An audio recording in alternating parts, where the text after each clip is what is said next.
Lại thêm một siêu phẩm nữa, bước ra từ ngòi bút của tác giả Mục Thần Ký, dự án hoạt hình chuyển thể được mong chờ nhất năm nay, Trạch Nhật Phi Thăng đã chính thức chốt lịch lên sóng vào ngày 18 tháng 7 này rồi. Lấy bối cảnh thời thế hỗn loạn, bộ phim lồng ghép hoàn hảo các yếu tố kỳ bí, ma mị từ văn hóa dân gian, đẩy bầu không khí u tối, giận tóc gái lên đến đỉnh điểm.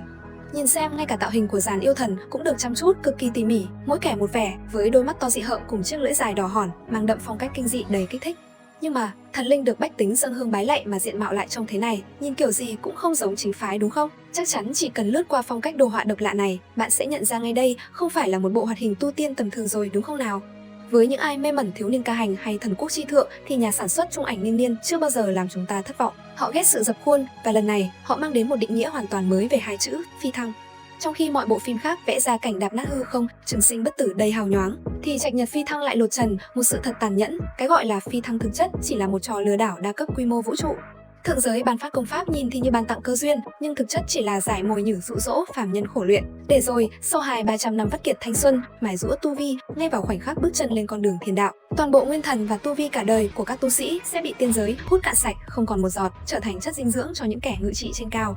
Kẻ câu cá ngồi đầy trên mây, còn tu sĩ dưới hạ giới, rốt cuộc chỉ là những bụi hẹ non đợi ngày bị gặt hái. Để mài giũa nên một thế giới quan đầy tuyệt vọng và phản truyền thống này, tác giả đã vứt bỏ hơn 1 triệu chữ bản thảo hỏng, đập đi xây lại cấu trúc tới 14 lần. Một sự chuẩn bị vô tiền khoáng hậu, sẵn sàng đập tan mọi ảo tưởng của bạn về con đường đắc đạo thành tiên. Người ta nói tu luyện để trường sinh, phi thăng để hóa thần, không hề, tất cả chỉ là một cú lừa vạn năm được dàn dựng công phu bởi những kẻ ngồi tít trên 9 tầng mây. Người đời ai cũng ngỡ cơ thể con người ẩn chứa lục đại bí tạng với nguồn sức mạnh vô tận. Phạm nhân chỉ cần mở ra bất kỳ một bí tạng nào liền có thể thoát thai hoán cốt, hóa thân thành na sư, nắm giữ sức mạnh xua thần đuổi quỷ, hô mưa gọi gió. Vạn người điên cuồng tiến bước, ai cũng nghĩ mình đang bước trên đại lộ quang vinh để hướng tới cái đích phi thăng. Nhưng sự thật tàn khốc đằng sau đại lộ ấy lại là một hố chôn sâu hoắm, không thấy đáy. Toàn bộ hệ thống na thuật truyền đời thực chất chỉ là một cái bẫy khổng lồ do tiên giới giăng sẵn suốt vạn năm. Quá trình tu sĩ nỗ lực khai mở lục đại bí tạng, dùng sấm sét rèn luyện nhục thân và thần hồn, không phải là để mạnh lên, mà là quá trình tự luyện hóa chính bản thân mình. Mỗi một bí tạng được mở ra, thực chất là một lò lửa nhỏ đang được nhen nhóm. Họ đang tự biến mình thành những nhân hình đan dược, những viên linh đan sống di động thượng hạng dành riêng cho tiên giới. Tu vi của tu sĩ càng cao, bí tạng mở ra càng nhiều, khí huyết càng thuần khiết thì phẩm chất của viên nhân đan đó càng cực phẩm. Để rồi, ngay vào khoảnh khắc bước chân lên con đường thiên đạo, toàn bộ nguyên thần, khí huyết và tu vi cả đời của các tu sĩ sẽ bị tiên giới hút cạn sạch, không còn một giọt, không có trường sinh bất tử, không có phi thăng tiêu dao. Thứ chờ đợi các tu sĩ ở cuối con đường không phải tiên vị kiêu hãnh, mà là thần hồn nát tan, bản nguyên bị nuốt chửng và cuối cùng chỉ còn sót lại một tấm da người khô rỗng, rũng gió làm vật tế thần, bị ném trả lại nhân gian như rác rưởi trôi sông. Giữa thế giới tăm tối tột cùng ấy, chúng ta gặp gỡ thiếu niên bắt rắn nghèo khổ ở Vĩnh Châu được biết đến với cái tên Hư Ứng. Đều là đứa con tinh thần bước ra từ ngòi bút của Trạch Trư, nhưng nếu tần mục của Mục Thần Ký có xuất phát điểm được các đại lão hậu thuẫn nâng đỡ, thì Hư Ứng lại bị ném thẳng vào chế độ sinh tồn siêu khó ngay từ khi vừa khởi tạo nhân vật. Trong số rất nhiều nam chính của dòng hoạt hình tu tiên Trung Quốc thì Hư Ứng là kiểu nhân vật tàn nhẫn, đủ tư cách ngồi chung mâm với Na Cha, Tôn Ngộ, không những kẻ dám đứng lên chống lại sự bất công của thiên đạo. Trước đây, chúng ta luôn nghĩ rằng loại nhân vật sinh ra đã không chấp nhận số mệnh, trong xương tủy tràn ngập sự liều lĩnh, dám lật tung cả chiếc bàn của ông trời. Thiết lập nhân vật kinh điển này chỉ có thể thuộc về những kẻ có thần thể bẩm sinh hay sinh ra từ kẽ đá như Na Cha hay Tôn Ngộ không mà thôi. Cho đến khi Hư Ứng trong Trạch Nhật Phi Thăng xuất hiện, chúng ta mới nhận ra, hóa ra một thiếu niên bắt rắn lăn lộn trong bùn đất cũng có thể khắc sâu 6 chữ mệnh ta, do ta không do trời vào tận xương tủy. Câu hỏi đặt ra ở đây là, Hư Ứng ngay từ đầu đã tàn nhẫn và hoang dã như vậy sao? Thực ra không phải thế, hắn chỉ là một người bình thường bị dồn vào đường cùng mà thôi. Khi Hư Ứng mới xuất hiện, cậu chỉ là một thiếu niên bình thường được người khác nhận nuôi, học được ngón nghề bắt rắn gia truyền để mưu sinh. Nguyện vọng của hắn vô cùng mộc mạc và giản đơn: thật thà bắt rắn, có thể nộp thuế đúng hạn, không bị những vị thần trong làng coi như tế phẩm mà ăn thịt, có thể an an ổn ổn sống tiếp. Chỉ có vậy mà thôi. Mỗi sáng, Hư Ứng đều đặn dựa vào ký ức mơ hồ của mình để luyện tập Thái Nhất Đạo Dẫn Công. Nhưng là một thiếu niên đơn thuần, ban đầu hắn chẳng biết công pháp này rốt cuộc có tác dụng gì, chỉ thấy đi tiểu đường nước tiểu thẳng hơn trước, không còn lo tiểu chúng dày nữa. Bạn xem, thật chân thực biết bao. Đây chính là cuộc sống thường nhật của Hư Ứng, một kẻ dưới đáy xã hội, một người bắt rắn, không có thiên tài thức tỉnh, cũng chẳng có bàn tay vàng mở rộng, mọi nỗ lực chỉ là để sống sót. Nhưng ngay cả một nguyện vọng giản đơn như thế, trong thế giới của Trạch Nhật Phi Thăng, đó cũng là một sự xa xỉ. Cho đến khi ngày tế lễ đến, mọi sự bình yên đều bị phá vỡ. Hư Ứng tận mắt chứng kiến những vị u thần cao cao tại thượng kia, những kẻ được hưởng hương hỏa cúng bái của bách tính, chỉ vì một chuyện nhỏ nhặt mà dồn dân làng vào đường cùng. Con gái của nhà không nộp nổi thuế thì bị bắt đi, kẻ nào dám phản kháng liền bị đánh chớt ngay tại chỗ. Gương mặt của những bức tượng thần đó treo nụ cười quỷ dị, đôi tay nhuốm đầy tinh huyết của dân làng. Ngay khoảnh khắc ấy, sợi dây cót căng cứng trong lòng Hư Ứng bỗng nhiên đứt vựng, có lẽ là sự phẫn nộ trước thế đạo bất công này, có lẽ là vì hắn không muốn tiếp tục sống cuộc đời kéo dài hơi tàn như thế nữa. Hắn không gào thét trời đất bất công, không chờ đợi thần tiên hạ phàm cứu giúp, càng không khoanh tay chịu trói chờ án tử giáng xuống, mà hắn trực tiếp vung nắm đấm của mình lên, một đấm đập vỡ nát đầu của những bức tượng thần giả tạo kia. Dám phạm thần uy, đày xuống địa ngục rút lưỡi. Cậu nhìn chằm chằm vào bức tượng thần vẫn đang chảy ra thứ chất lỏng màu đỏ kia, gằn từng chữ. Nếu ngươi đã không xứng đáng hưởng thụ hương hỏa, thì đừng trách ta lật tung cái bàn này.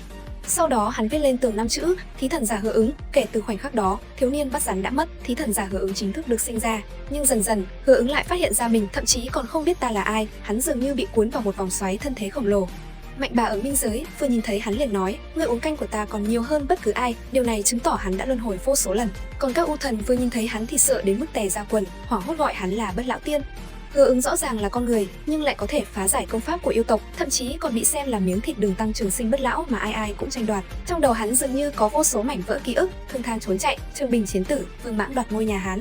Hắn như thể đã sống qua rất nhiều kiếp, nhưng kiếp nào cũng bị phong ấn ký ức, giống như một cây hẹ bị thu hoạch hết lần này đến lần khác, cắt xong một đợt lại mọc lên đợt mới. Đổi lại là người khác, có lẽ đã hóa điên từ lâu, hoặc là sụp đổ, hoặc là hắc hóa, hoặc là dứt khoát cam chịu, số phận làm một kẻ mơ hồ qua ngày.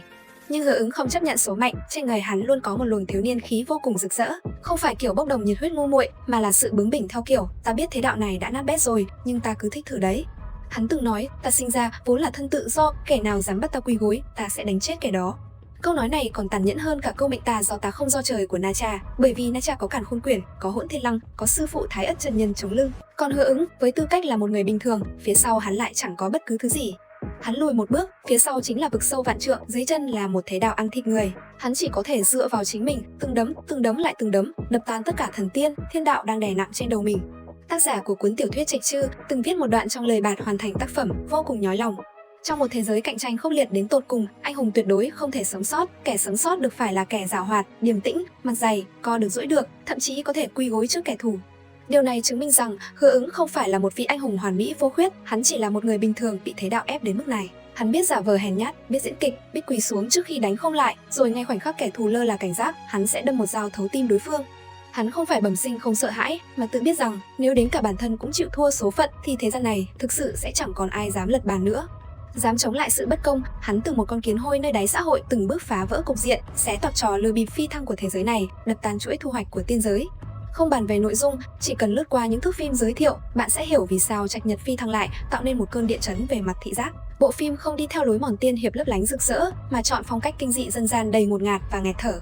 Đó là thế giới của nghệ thuật kịch na truyền thống ma quái, những chiếc mặt nạ quỷ dị mang nụ cười lạnh người, những điệu múa tế thần quái đản dưới ánh lửa bập bùng. Tạo hình yêu thần không hề có chút tiên phong đạo cốt nào, thay vào đó là những thực thể dị dạng với đôi mắt to thô lố, chiếc lưỡi dài đỏ hòn thèm thuồng liếm láp trên mông cỗ đầy máu thịt phàm nhân. Sự đối lập được nhà Trung Ảnh Niên Niên đẩy lên đến mức cực đoan, một bên là hạ giới âm u, sương mù quỷ dị vây hãm, những ngôi làng nghèo khổ nằm dưới bóng đen của những bức tượng thần quái dị hướng khiếp. Một bên là tiên giới nguy nga rát vàng, thánh khiết lộng lẫy nhưng ẩn sâu bên trong là những hồ máu tươi, những đống xương tàn và sự thối rữa, tanh hôi của bản chất ăn thịt người. Sự va chạm mạnh mẽ giữa tông màu đỏ, đen, vàng này mang lại một trải nghiệm thị giác rợn người, bóc trần một xã hội tu tiên ngập tràn sự dối trá. Câu chuyện phản truyền thống gai góc đến nghẹt thở, đồ họa chí quái ma mị bậc nhất, Trạch Nhật phi thăng chắc chắn là quả bom dội thẳng vào thị trường hoạt hình tu tiên dập khuôn hiện nay.